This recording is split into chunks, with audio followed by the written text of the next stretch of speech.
Hi traders, Lance Beggs here from yourtradingcoach.com. I had a discussion recently with a trader who lacked an understanding of one of the fundamental principles behind the need for risk and money management. I would hope that all my newsletter subscribers are familiar with this already, but just to be sure, let's examine this basic concept. I've often said that trading is all about managing risk. When I enter a trade, there's no way of knowing the outcome I'll get. On the upside, it could be a break even, it could produce a small profit, or hopefully it could produce a massive windfall profit.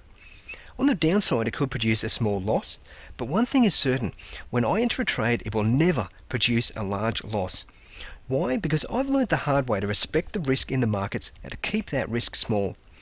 I may end up with a large number of break-even trades and a large number of small wins and losses that pretty much cancel each other out. That's fine because the large wins result in an overall profitable strategy. Too many new traders just don't get this. You cannot allow yourself ever to suffer a large loss. Why is that? Because it's harder to recover a loss than it is to make the loss. How can that be? Please note, I'm not even going to consider the psychological damage caused by a large loss or drawdown. Let's ignore that for now. What I'm talking about is basic mathematics. I'll demonstrate shortly, but essentially it takes a higher percentage win to recover a loss. This was not understood by the trader in our discussion, and it took a few examples before the fog cleared and he really got it. So let's go through a few examples here.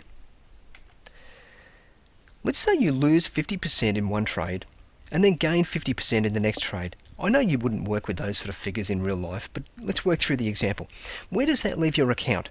Right back where you started? Wrong. Losing 50% and then gaining 50% takes you only to 75% of your original equity balance. You're still down by 25%. Let's use some real figures to demonstrate. Loss of 50% and a win of 50% with an opening account balance of $10,000. Okay, first trade is a loss of 50% or 50% of $10,000 being a loss of $5,000, taking our account down to $5,000. The second trade results in a win of 50%. In this case, 50% of our new account balance of $5,000 being a win of $2,500. That takes our account balance back to $7,500. So we lost 50% and we gained 50%, and we ended up dropping from $10,000 down to $7,500. Okay, so for those of you who are thinking that this is only because I did the loss first before the win, let's reverse them and see what happens when we have a win first of 50% followed by a loss of 50%. Opening account balance, once again $10,000. First trade wins 50% or $5,000, resulting in account balance of $15,000. Our second trade results in a loss of 50% or 50% of our new balance of $15,000 being a loss of $7,500. Ending up with an account balance of $7,500. Exactly the same result.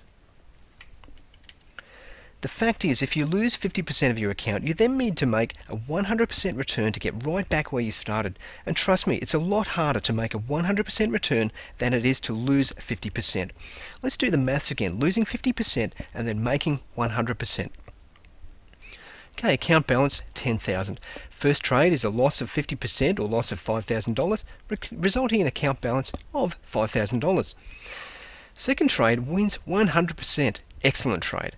But 100% of our account balance of $5,000 is $5,000, taking our final account balance to $10,000. So we lost 50% and then gained 100%, and we're right back where we started. This works with any percentage loss. A loss of 20% requires a gain of more than 20% just to get back to break even. Let's check it out. Opening balance, $10,000. First trade, loss of 20% or 20% of $10,000 being $2,000, taking our account balance to $8,000. The second trade involves a win of 20% or 20% of our $8,000 account balance being $1,600, taking our final account balance to $9,600. It actually requires a win of 25% to recover a 20% loss. Opening balance $10,000. First trade, loss of 20% or $2,000, leaves an account balance of $8,000. Second trade, win of 25%, 25% of $8,000 being $2,000, leaving an account balance of $10,000. So a loss of 20%, gain of 25% just to get back to break even. If you didn't hate mathematics before, I'll bet you do now.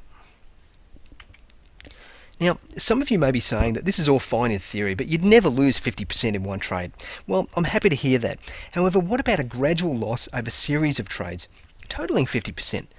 What drawdown are you willing to tolerate to your account? If you allow a drawdown of 50%, then you need to make 100% on that new equity balance just to get back to the starting point. And profiting by 100% is going to be tough if you're using the same strategy that's already led you to a 50% drawdown. How much drawdown are you willing to tolerate? A 30% drawdown will require 42.86% profit just to get back to square one. A 20% drawdown will require a 25% profit just to recover your losses and get back to break even. Let's look at the percentages required to recover losses across the full range from 10 to 100% loss of equity.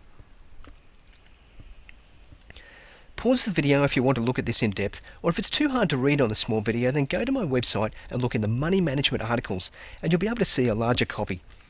Essentially though, to recover a 10% drawdown, you need to make 11.11% return. To recover a 20% drawdown, as we saw in the example, requires a 25% return on capital. A 30% drawdown requires 42.86% return just to get back to break even. A 40% drawdown requires 66 2/3% return. A 50% drawdown, as we saw in the example, requires 100% just to get back where you started. If your strategy loses 60% of your account, it now has to produce a return of 150% just to get back to break even. How likely is that to happen?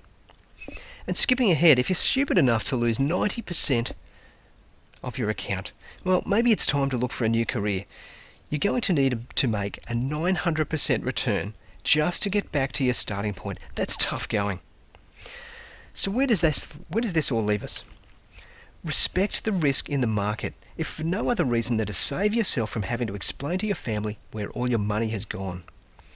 Make capital preservation your #1 goal. Survive to trade another day through professional application of risk and money management.